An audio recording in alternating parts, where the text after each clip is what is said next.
Driver driver ये bag गाड़ी में रखो और जल्दी से गाड़ी निकालो, मुझे ऑफिस के लिए देर हो रही है। फॉर्मल ड्रेस पहने हुए अनिका जावेरी अपने बेडरूम की ड्रेसिंग टेबल के सामने खड़ी होकर बोली, लेकिन उसे किसी की भी हरकत सुनाई नहीं दी। यह ड्राइवर कहाँ मर गया? नक्श भी सुबह से गायब है, काम के वक्त पता नहीं यह सब कहाँ चले जाते हैं। बड़बड़ाते हुए अनिका ने आईने में देखकर जल्दी से अपने बालों को एक और बार संवारा और पीछे मुड़कर देखा तो वहाँ ड्राइवर की जगह नक्श खड़ा था। अनिका ने उसे घूरकर देखा तो नक्श ने झिझकते हुए कहा, अनिका, मैं कल गया था रमणीक भाई ज्वेलर्स के पास, लेकिन तुम्हारा सेट रेडी नहीं था। उन्होंने कहा, शायद 1-2 दिन और इससे पहले कि नक्श आगे कुछ कह पाता, अचानक से ड्राइवर भागते हुए वहां आया और बोला, सॉरी मैडम, थोड़ा लेट हो गया।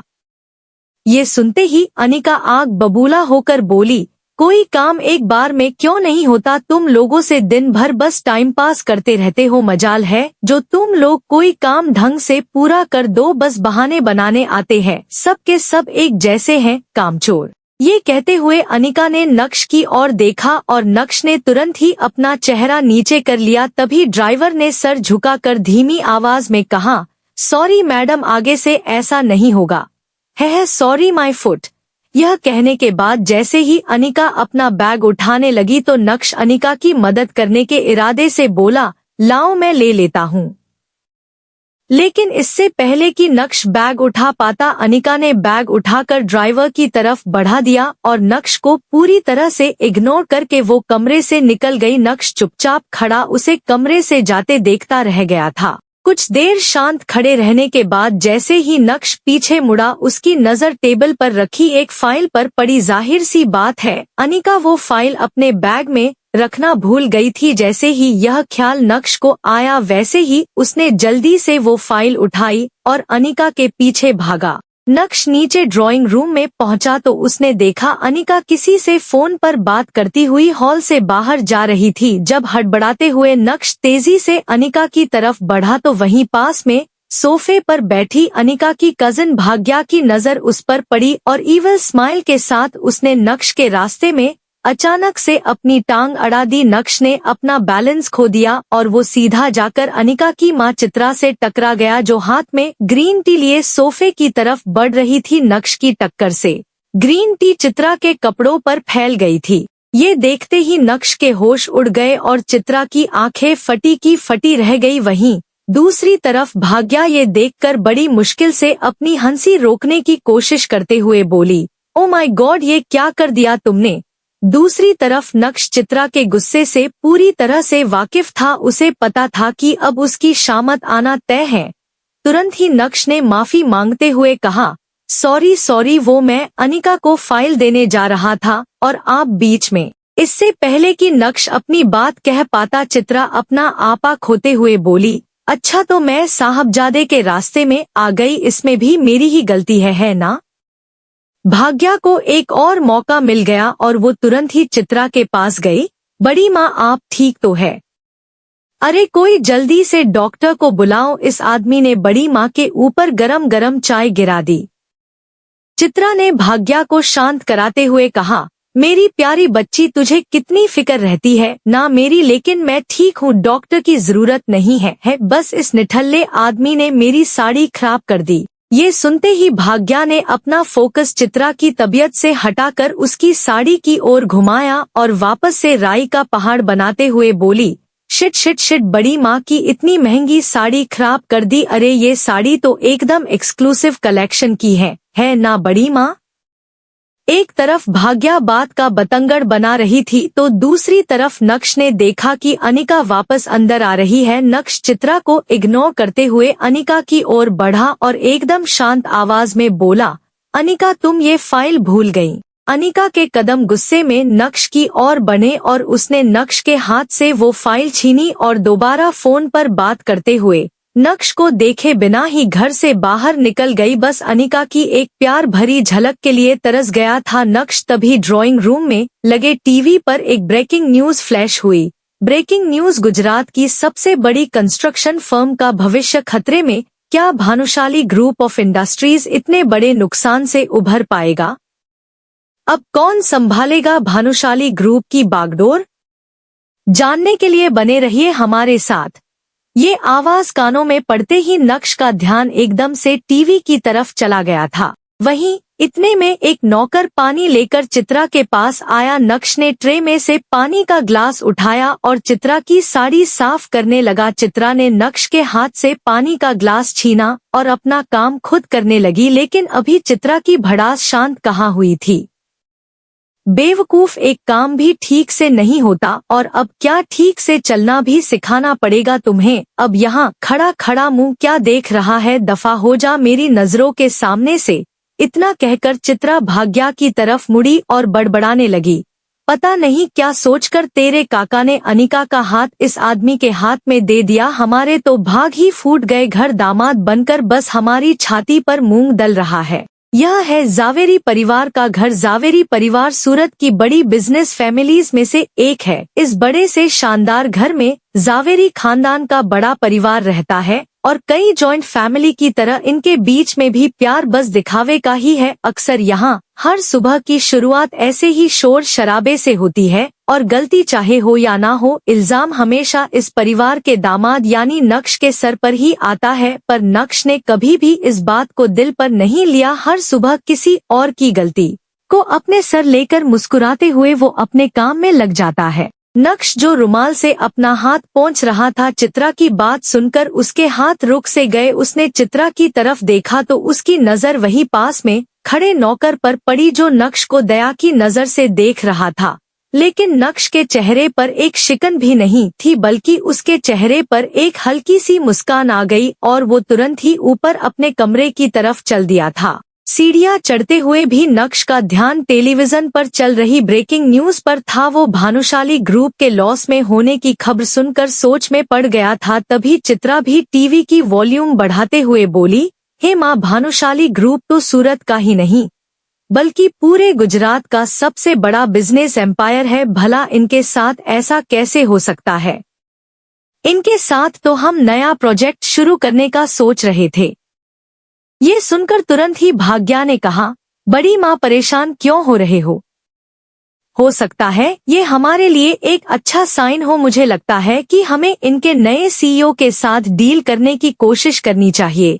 यही सब सोचते हुए नक्श अपने कमरे में आईने के सामने खड़ा खुद को देख रहा था। नक्श के चेहरे पर हल्की सी मुस्कुराहट थी जो उसकी आंखों की चमक को और बढ़ा रही थी। तभी नक्श की नजर ड्रेसिंग टेबल पर रखी अनिका के पिता रसिक जावेरी की एक तस्वीर पर पड़ी और उसको देखते हुए नक्श ने कहा, गुरुजी देख रहे हैं आपके एक वादे के चक्कर में क्या क्या सहना पड़ रहा है। आप जाते जाते अनिका का हाथ मेरे हाथ में देकर मुझे झेलने के लिए अकेला इस घर में छोड़ गए, पर मैं भी ढीठ हूँ। आपकी बीवी चित्रा को तो मैं हंसते हंसते झेल जाऊंगा, बस आपकी बेटी अनिका का दिल जीतना ही असली चुनौती है। लेकिन आप बिल्कुल भी फिक्र मत करिए, उसके दिल में मैं अपनी जगह बनाकर ही रहूंगा। एक तरफ नक्श अपने गुरुजी से बात करने में लगा था तो दूसरी तरफ नक्श का मोबाइल जो बेड पर साइलेंट मोड पर था वो लगातार वाइब्रेट कर रहा था। मगर नक्श तो अपने ही ख्यालों में गुम था, इसलिए उसका ध्यान ही नहीं गया और वो बाथरूम में शावर लेने चला गया। नहाते हुए भी नक्श के दिमाग में बस भानुशाली ग्रुप ही चल रहा था। नक्श इस बात से अनजान था कि उसके फोन पर किसका कॉल आ रहा है, लेकिन यकीन मानिए वो कॉल नक्श की पूरी जिंदगी बदलने वाला था। बस नक्श को फोन उठाने की देर थी। नहाने के बाद जब नक्श बाथरूम से बाहर आया तो उसका फोन दोबारा वाइब्रेट होने लगा, लेकिन इससे पहले कि नक्श को एहसास होता इस बार भी फोन कट गया था। कपड़े चेंज करने के बाद आखिरकार जब नक्श ने अपना मोबाइल उठाकर देखा तो उसमें एक ही नंबर से 40 मिस्ड कॉल्स और 10 टेक्स्ट मैसेजेस थे। ये देखकर नक्श हैरान रह गया और तुरंत ही उसने मैसेजेस खोलकर पढ़ना शुरू किया। नक्श प्लीज फोन उठा लो, मैं जानता हूँ कि तुम मुझसे अब भी नाराज हो, मगर मुझे अपनी गलती का एहसास हो गया है। प्लीज मुझसे एक बार बात कर लो। ऐसे कई सारे मैसेजेस थे और उन सभी को पढ़ने के बाद नक्श ने अपना फोन बेड पर फेंका और गुस्से से अपने दांत पीसते हुए बोला, वाह, 2.5 साल बाद अपनी गलती का एहसास हो रहा है। आज का दिन तो वाकई बहुत अजीब है। अभी नक्श उन मैसेजेस के बारे में सोच ही रहा था कि इतने में उसी नंबर से एक बार और कॉल आया और इस बार नक्श ने इग्नोर ना करते हुए कॉल उठाया और अपनी धीमी आवाज में बोला, हेलो। कुछ देर तक फोन के दोनों एंड पर सन्नाटा पसरा रहा और फिर दूसरी ओर से किसी बूढ़े आदमी की आवाज आई, हेलो नक्श बेटा। कुछ सेकंड्स तक नक्श खामोश रहा और उसके बाद कड़क अंदाज में बोला, हेलो मिस्टर यशवर्धन। अपना नाम सुनकर वह बूढ़ा आदमी थोड़ा सकपकाया, लेकिन यशवर्धन ने फिर से प्यार से शुरुआत की, कैसे हो तुम, मुझे तुम्हारी बहुत याद आती है बेटा। उस आदमी की बात सुनकर तुरंत ही नक्श ने एक तंज कसते हुए कहा, अच्छा आपको मेरी याद आने में पूरे 2.5 साल लग गए, इतनी याद आती है आपको मेरी। नक्श का टॉन्ट सुनकर वो आदमी पूरी तरह से चौंक गया, लेकिन अपने होश संभालते हुए उसने फिर से बोलना शुरू किया, इन 2.5 सालों के हर दिन हर रात मैंने तुझे याद करते करते ही काटे हैं। मैंने कैसे अपने आप को संभाला है मैं ही जानता हूँ, शायद मैं यही डिजर्व भी करता हूँ। जो कुछ भी मैंने किया या अपने आंखों की सामने होने दिया उसी का नतीजा है यह सब। तेरी तस्वीर को रोज देखकर बस रोता रहता हूँ और खुद को कोसता हूँ कि कैसे मैंने अपने सामने यह अन्याय होने दिया। नक्श को यशवर्धन की बात सुनकर रत्ती भर भी भरोसा नहीं हुआ। उसने कुछ देर ठंडे दिमाग से सोचने के बाद जवाब दिया, मुझे पता चला मार्केट में जो खबरें चल रही है। यह सुनते ही यशवर्धन एकाएक खामोश हो गए, जैसे मानो नक्श ने उनकी चाल पकड़ ली हो। हाँ, लोग तो तरह तरह की बातें बनाते रहते हैं। यशवर्धन के मुंह से यह शब्द बाहर आए, लेकिन इस बार उनकी आवाज में चिंता साफ सुनाई पड़ रही थी। एक पॉज लेने के बाद यशवर्धन ने अपनी आवाज में नरमी लाते हुए कहा, मैंने तुम्हें काम की बात करने के लिए कॉल नहीं किया बेटा, बस मुझे तुम्हारी आवाज सुननी थी। मैं तुम्हें जानता हूँ, तुम्हारा दिल कितना बड़ा है, चाहे जितनी भी बड़ी गलती हो तुम अपने मन में बैर रखने वालों में से नहीं हो। नक्श अपनी हाजिर जवाबी दिखाते हुए बोला, कुछ लोग अक्सर बड़े दिल वालों को बेवकूफ समझने की गलती कर देते हैं, पर आप ठहरे यशवर्धन, आप यह गलती तो बिल्कुल नहीं करेंगे, क्यों, सही कहा ना। यह सुनकर यशवर्धन समझ गए थे कि उनका काम इतनी आसानी से नहीं पूरा होगा। इतना ही नहीं, नक्श ने अपनी आवाज सख्त करते हुए आगे बोलना जारी रखा, आप लोगों ने जो मेरे साथ किया उसके लिए मैं आप लोगों को माफ करके आगे बढ़ चुका हूँ, पर उस बात को मैं कभी भुला नहीं सकता। मुझे आप लोगों से अब कोई रिश्ता नहीं रखना। यशवर्धन ने फिर से कोशिश करते हुए कहा, इतना कठोर तो नहीं था मेरा नक्श, मैं अपनी नई जिंदगी में खुश हूँ। आप क्यों मुझे वापस उस जगह बुलाना चाह रहे हैं जिस जगह ने मुझे सिर्फ दर्द ही दिया है। नक्श ने अपनी बात पर अड़े रहते हुए कहा।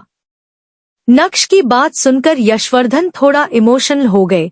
क्या तेरा दिल नहीं करता मेरा चेहरा देखने का, मुझसे मिलने का? बस एक बार मिल ले बेटा, पता नहीं अब कितने दिन हैं मेरे पास। यशवर्धन बहुत अच्छे से जानते थे कि नक्श चाहे अपना दिल जितना भी सख्त कर ले, लेकिन इस बात पर वह पिघल ही जाएगा। नक्श स्ट्रॉन्ग हेडेड था पर निर्दयी नहीं। एक बार और आखिरी बार नक्श ने यशवर्धन की बात मानते हुए कहा। नक्श की बात सुनकर जैसे यशवर्धन की उम्मीदें दोबारा जाग उठी और वह चहकते हुए बोले, थैंक यू बेटा, मैं तेरी फेवरेट डिशेस बनवा के रखूंगा, जो भी तुझे पसंद है वो। नक्श ने तुरंत ही यशवर्धन की बात को काटते हुए कहा, कोई जरूरत नहीं है, मैं घर नहीं आऊंगा, हम ऑफिस में मिलेंगे बिना किसी ताम झाम के।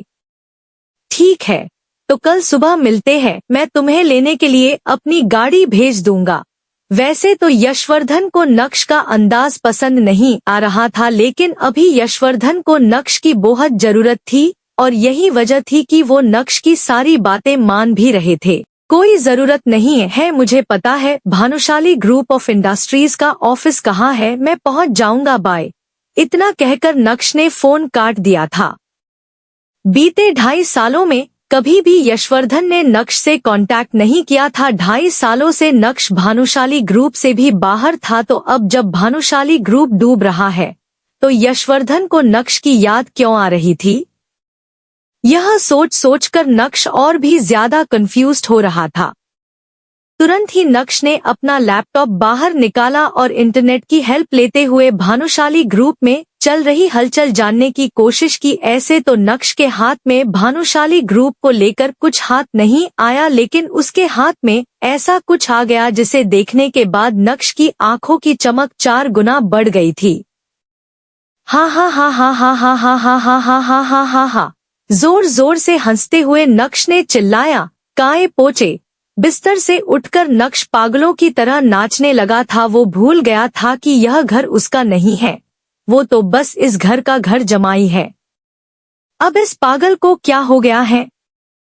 क्या इसमें कोई माता वाता तो नहीं आ गई? नक्श के हंसने की आवाज सुनकर चित्रा का दिल बाहर आ गया था। नक्श ने ऐसा क्या देख लिया था? आखिर नक्श इतना क्यों फड़फड़ाने लगा था? उसके हंसने के पीछे का राज क्या था? यशवर्धन को 2.5 साल बाद नक्श की जरूरत क्यों पड़ी थी? क्या नक्श भानुशाली ग्रुप को डूबने से बचा सकता था? अगर हाँ तो क्या नक्श बचाने वाला था? यशवर्धन और नक्श की मीटिंग में क्या होगा? वीडियो अच्छा लगे तो प्लीज वीडियो को लाइक कर दीजिए। कमेंट में जरूर बताइए कि वीडियो कैसा लगा, और ऐसे और वीडियो के लिए मेरे चैनल को प्लीज सब्सक्राइब कर लीजिए। धन्यवाद।